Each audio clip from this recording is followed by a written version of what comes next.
نرجا بنوت اور اس انسیڈنٹ پر based India کی طرف سے ایک فلم بھی ریلیز کی گئی تھی جس کا نام نرجا ہے۔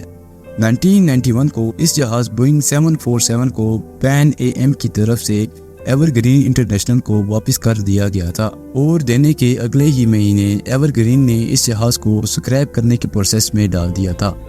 اس پورے انسیڈنٹ کے بارے میں آپ کا کیا اظہار رائے ہے کمنٹ سیکشن میں ضرور بتائیے گا۔ ملتے ہیں ایک نئی ویڈیو کے ساتھ، تب تک کے لیے خدا حافظ۔